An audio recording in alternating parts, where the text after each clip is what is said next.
to you today about business cards. Now, if you have been traveling for so long that you cannot even imagine carrying around random pieces of paper, or you wouldn't even know where to have these business cards mailed to, let me fill you in. Business cards are those square or rectangular pieces of paper that give strangers really important information about you, like your name and your email address. But there's often an overlooked portion of the business card, your job title.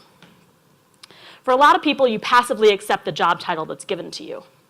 I once had the job title Operations Specialist, and I worked in navigation on a ship. I also had the job title Legal Administrative Specialist, and I was a glorified secretary in a law office. It wasn't until I became a digital nomad that I got to choose my own job title. But wait, we're getting ahead of ourselves, so let's back up a bit. A couple years ago, I was living in Bali. Now, I'm sure none of you have ever been to Bali, but if you have, there's this little unknown co-working space called Ubud. And Ubud and Bali are magical in their own way, and there's a lot of woo-woo happening in Bali. And for me, that woo-woo came through, or manifested, as a second business. My first business wasn't doing very well, to be honest, and with my second business fresh in my mind, I started doing all the things. I built a new website, and I updated my LinkedIn, and because I was headed back to the States, business cards. So I got onto Canva, like we all do, and built new business cards. And I proudly put the word writer as my job title. But the word seemed lonely. Wasn't I more than that? I've done a lot of cool things in my life, and yet the only label I could give myself was writer. I was not okay with this, but I didn't really know what else to do. So I took myself through an exercise that I take all of my clients through. If you were going to introduce yourself to me today, how would you introduce yourself if you couldn't talk about your job, your education, where you live, where you're from, or your family? Who are you? If you've never thought about this question before, it can seem overwhelming and potentially unanswerable, but there is an answer. You are your hobbies. Now, when I bring up the topic of hobbies to digital nomads, I'm met with two responses. First, I do not have space in my suitcase, and second, I'm building a business, I ain't got the time for that. So let's talk about it. Time is fascinating, right? Like, it's scarce, and there's a no refund policy with time. You can't get back what you've put in. But there's actually a lot of time. There's this little unknown book called The 4-Hour Workweek. You probably have never heard of it, but this guy, Tim Ferriss, wrote this book and gave us all this really great lie. You can travel the world and build multiple businesses and write all these books and go to the gym and eat healthy and date beautiful women, and all by working on your business for just 4 hours a week. Can you believe that? I'm a sucker that bought that book. It's not practical, but I like the 4-hour idea. 4 hours is 240 minutes. When you break that down by the day, that's 35 minutes a day. 35 minutes is how long it took me to get ready this morning. 35 minutes is just a fraction of the time that I will spend mindlessly scrolling through social media today.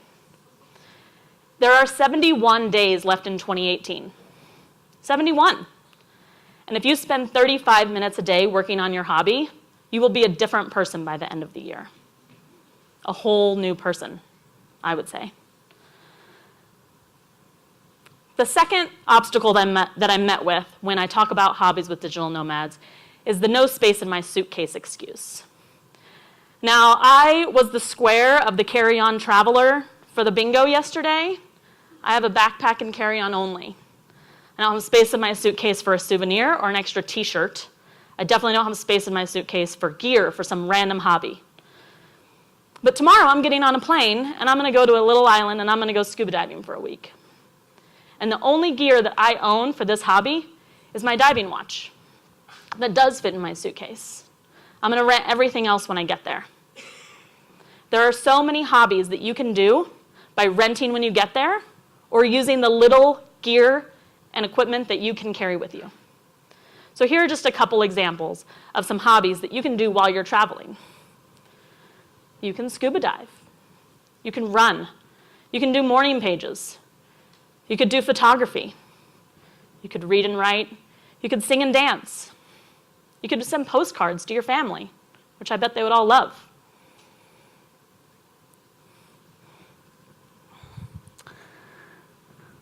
Remember that business card that I was building back in Bali? I still needed a second word. Who am I? I needed a word that described me, not how I made money. And then it hit me. I am a creative. I do creative things. I don't do creative things well, but I do creative things. My friend picked out my outfit that I was going to wear today because I can't do that. And I would be way too embarrassed to ever sing or dance in public. But I do things that matter to me. I send postcards back to my family. And I write fiction. And I sometimes do morning pages. I am a creative. And that's the second word that I put on my business card. So who are you? What's the second word that you would put on your business card? How would you spend your 4 hours a week? Thank you.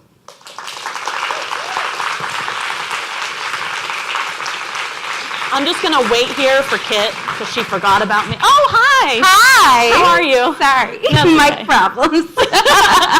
So that was wonderful. Thank you. So I think like for people who enjoy movement, we nomads can be surprisingly stuck in our habits and our routines. Sure. So what are some ways you would suggest to like shake ourselves out of that so we appreciate doing something creative just for the sake of it again? So we appreciate like the gift of our movement and travel again. Yeah. So in every city you go to, there's some travel blogger who has graciously made the blog post top 10 things to do in insert city here. I feel like that is a great place to start, but it's also a little expected, and then you will probably have the exact same memories as everybody else that went to that place. So I would suggest finding things that aren't on that list. Find things to do that don't take a ton of time, that aren't hours and hours away, that don't take a lot of money, and do the little things that the locals do. Stop along the way when you're in Thailand and go into a temple that's wide open to the public. And just look around and sit and be without your phone, without talking to anyone, and just be there and really take it all in. Without my phone, though, I mean, that's asking a lot. No. So I almost did not bring my laptop on this trip. I mean, I did. Don't be crazy. But I thought about it, right? Yeah. Like, I'm not working this week. Yeah. And I'm going to be scuba diving next week. So, like, do I need my laptop? I mean, a little part of me really does. I mean, confession, I've definitely, like, I had my laptop on, like, a cruise, like, down the Nile that was, like, a boat that you just slept out on the deck. It was really rough, but I had my laptop still. Right. Yeah, absolutely. All right, questions. Starting, I knew Sonia was going to say something. Hi. And I'm going to say what you wanted me to say, maybe. The best thing I did to get back into having more time for hobbies is that I started being offline 1 day a week. Ooh. So usually it's Sunday. It's not today, because of course I need to be online for this. But it's been really, really crazy. I did that. It was really hard the first few weeks, I have to say. I've not always been offline as I wanted to. It takes a little bit of preparation, like, you know, you need Google Maps offline. You need to know the recipe because you will suddenly have so much time to cook, but you don't have a cookbook. And at some point, I noticed that during the week, I was like, you know, thinking of things that I would like to do. And I was like, I'm going to do that on Sunday. On Sunday, I have lots of time because I don't have anything else to do. And I was like, well, what am I doing right now? Why can't I do it right now? Because I'm on Facebook? Like, it was a really, really interesting experience, and I highly recommend trying to do that. and you will suddenly have much more than 4 hours to discover some old and maybe new hobbies. Yeah, and I also recommend, so now I'm like a real person, like have an apartment and a cat and all that, but I try to not use my phone past 9. So I set my alarm and I plug it in and I put it on my bedside table because, you know, it's my alarm. But I try not to just mindlessly scroll through crap that doesn't matter and that I don't need to see and that isn't going to help me sleep well. The only time that I try to use my phone after 9 is for a meditation app. And that has really helped me to read more and think more. Sometimes I feel like I don't have time to think. I don't have time to digest the thoughts of all these great people that I met and everything that I heard at work today. And, you know, did that person really mean to send me a snotty email or am I just misinterpreting? You know, sometimes I don't have time to download it all. And I have to give myself the time to just be with my thoughts. Because I feel, I mean, when I'm in my car, the radio's on or a podcast is on, right? Because I don't want to like miss a minute of productivity. But I need time, and I'm willing to bet that a lot of you do too. Yeah. Other questions? Up there? I just want to double the screen Sabbath is what I call it. We put it on the calendar once a month for us. So. Oh, yeah, that's a good idea. What's Morning Pages? Morning Pages is from a book called The Artist's Way that you can download on your Kindle, but I highly suggest when you get somewhere, you order it on Amazon, and that's something that I actually do carry around with me. But it's this really great creative process to guide you through whatever your creative process looks like, and the author gives you homework basically to do every week. And Morning Pages is something that you're supposed to do every day, and you're supposed to write out 3 pages of handwritten, just like mental dialogue before you do anything else in the morning.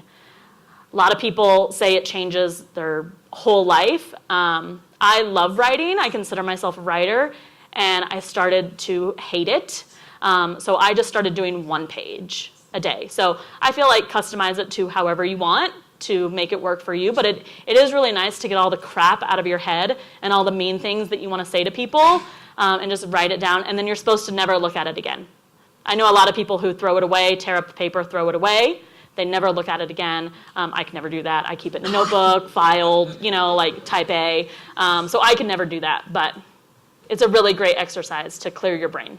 Yeah. What's that called again? The Artist's Way by Julia Cameron, thank you. It was like child? Different hobby. book. Hobby. Yeah. Different book. Any other questions? Up there. Well, I just wanted to add to that too, that the morning pages is really cool because it kind of goes in line with what we're talking about, which is the idea of an artist day. Yeah. Which is this one like day a week that you just go and do something for you, and it doesn't necessarily have to be offline, but I think that's a really good opportunity to take that. Yeah. But it's like finding those little hobbies and just giving your, if you see some museum that you're like, okay, but no, I have to work, it's kind of like, you know, stop making yourself feel guilty about always having to be productive and then just go and just wander for a little bit. And it's your own time, you have to be alone, and those are the times you really end up thinking. So Yep. I think that's another really cool part of the morning pages process. Absolutely. It took her about a year to convince me to do it, and it has changed a lot. Yeah, Wow. absolutely. Yes, ma'am. Hi. We've got down great here and then talk. Deanna. I just wondered, how do you avoid doing the serial chronic entrepreneur thing and turning every hobby into another domain name line of business? Right. Well, I mean, I did not buy watchamberpaintpoorly.com, right, to like guide you through my painting journey. Because honestly, like, no one wants to see that, right? Like, it's bad.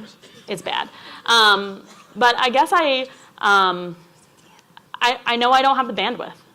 Like, I cannot take on another business. And it's fun. Like, I like the beginning of businesses a lot. But I can't do it. And I guess if I thought, you know, I could really turn this into something, or this could be an Etsy store or whatever, then I think I would have to have the hard conversation with myself of, then you have to stop doing something else. And maybe that's okay, but that's not where it is today, right? Like right now, it's just the hobby. And I think that will give you a lot of rewards in and of itself. Last question, Deanna. So I wanted to ask you, how do you overcome the question of, well, I can't do this. I don't have time. I can't. I feel like that's where the hobbies get kind of thrown to the wolves because you're not making it enough of a priority. And how did you change that? I started that actually started about 5 years ago, even before my digital nomad journey started. So I knew that I wanted to be a digital nomad, and I knew I need to save money, I need to pay off my frivolous credit card debt, I need to build up my business, I need to build my list, I need to do all these things before I go to Chiang Mai. And so the first thing I did was I got rid of TV.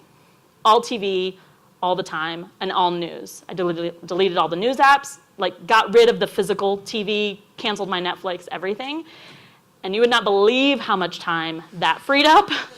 But then I also, I used to play softball with my friends on Tuesdays, and I didn't play the season before I moved to Chiang Mai.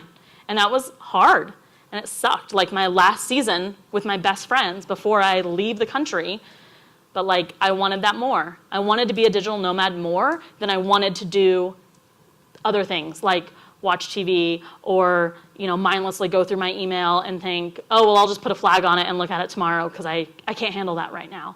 Like if you can't handle it right now, just turn your laptop off and start doing something. And you can start really, really small. Like just turn your laptop off 10 minutes early. I mean, there's so much time. And I think that if you gave yourself like, the diet people like make you do the food log. If you really kept track of your time throughout the day and what you did, I bet you'd be really surprised on how much time you really have. Yeah. Okay. I So many see questions. 2 more questions. Sorry, what? Almost. Okay. One statement, and then Nicole will do one more question, and then I'm really going to cut it off. All right. What's your statement? Yeah, I think what helps, and it's also what Les is very often recommending. It's like to have a simple question like, what does it cost me to have this habit? Because a lot of habits cost a lot of time. And when you ask yourself, what can I not do during I'm doing this? Then you get aware that time is limited and you cannot do everything. And I think simple questions can help. Yeah, for sure. All right, Nicole, real quick. Yeah. No, I was going to say with finding time, and I just schedule it like I work. Yeah. Like I schedule downtime. Yeah, that's a really good tip. And I think that once you start, like a tiny something, like it does kind of start to snowball. Yeah. Like this year I started a book club, and like just having that time where like I have to because I have a book club call that I have to lead. So I must sit down for like 10 hours and read this book. And like that, having that brain space to do something that is not work, not productive, I mean, it's productive, but in a different way, has then like kind of given me leave to begin other things. Exactly. Yeah. So maybe like, Nat, you could teach some people some crochet and get them started, All right, everyone give Amber a huge round of applause. Thank you so much.